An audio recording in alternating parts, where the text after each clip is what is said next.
Gurubhyo Namah. Shrimad Bhagavad Gita, Chapter 6, Dhyana Yoga, Sloka 20. Yatro paramade chittam niruddham yoga sevaya yatra chaivatmanatmanam pashyannatmani tushyati.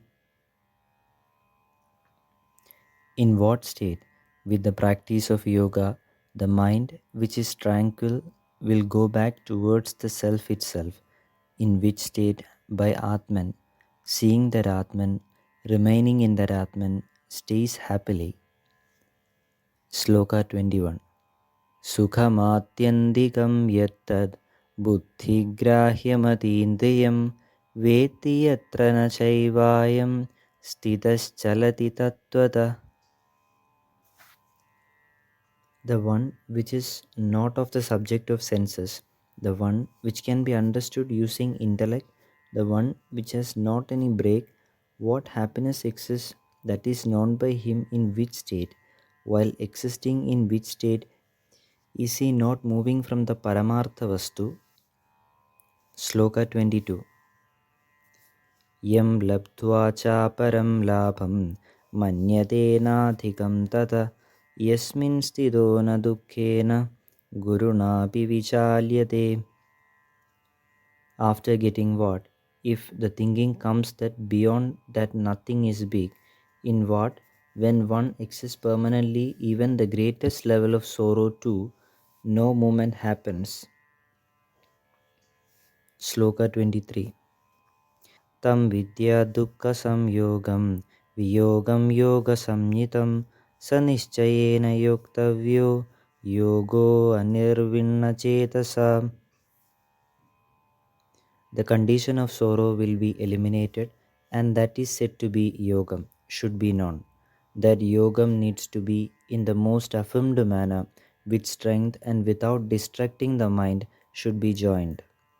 The interaction of the senses always happens, but when the interaction happens, one should not be getting attached towards it. The reality of Atman should be understood. Atman does not undergo any state of destruction. The way towards the path of the Supreme is the realization of that Atman. To understand that Atman to the fullest and to realize the same, the true knowledge in the manner of Guru shares should be understood. It is not that one needs to study all the texts or shastras to get realized. Realizing the self do not have anything to deal with the studies and things done in that manner. By doing anything, we will not be achieving any related levels. It is a level which one attains automatically when one moves in the path of Supreme, in the path of Guru. When one realizes the Atman, one goes back to where it all started. How and why all these had started and reached until now, one will be able to realize the same. The same levels can only be experienced. By explaining through any of the words, the same is not possible. When one gets this understanding and moves in it, no state of sorrow will be affected. For the one who gets the understanding, he sees the same reality as the biggest, beyond which nothing exists. For him, everything materialistic he will not be concerned about at all. Each and every moment and action will be based on the Supreme alone. If one remains in that state of Supreme, no movement in any manner will be affecting those. Sloka 24. Sankalpa prabhavan kamam stiktva sarvana sheshata manasaivedriya gramam viniyamya samandata. Sloka 25. Shanai shanai tu paramed buddhya dhriti grihitaya atmasamstam manakritva na kinchidapi chindayet.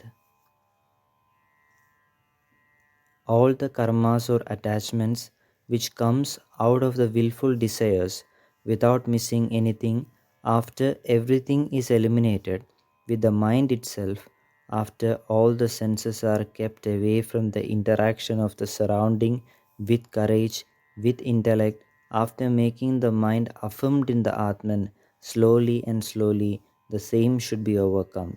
No thoughts should be taken at that time. In the state of dhyana, one does. It is not something which is to be done in a place. The way of Supreme should be life itself. It is the true way from which we deviated once. From the willful desires one possesses or holds, the attachments will be happening. Attachment towards anything will be a hindrance in the way towards the realization. These desires needs to be completely thrown away from us. That should be done by the self only.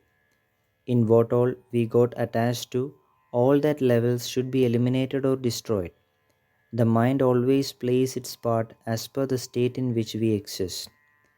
That same mind should be utilized to make the senses get isolated from the interaction of the surroundings.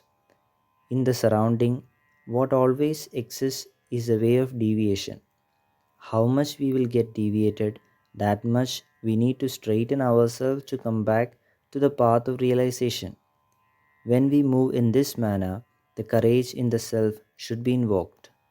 The very reason why we came towards this earth in this shape or form needs to be identified. For that, the ignorance level should be subsiding. The ignorance to go and for the true knowledge to come, the sacrifices in various forms must be happening. The courage to approach the same and to do what is required in the self must be done. The Atman should be affirmed in the mind. In everything one does, that Atman should only be coming. No other thoughts should be happening there. It does not mean that one should remain in the state thinking always about Atman. The true knowledge of the Atman should be realized. In the manner of the Atman, everything needs to be approached. Sloka 26. यतो यतो निश्चरति मनश्चञ्चलमस्थिरं ततस्ततो नियम्यैतत् आत्मन्येव वशं नयेत्. The mind which is always wobbling and not affirmed in what all subject it moves from all those subjects, after controlling the same in Atman, that level should be concentrated and made. The subject of interaction are of great significance. As per the vasanas, even the senses interact when the senses comes in connection with the subjects of its concern. From what all subject one gets attached, from all those, control should be established. That control of the interaction of the subjects in that manner should happen. After the proper control gets established, one should fully affirm the self in Atman. That true understanding of the Atman should be achieved. If one does not move in that path, he will stay attached to the subjects and the life that we got will be spoiled when the level of absolute is considered. Further discussion on the same will be continued.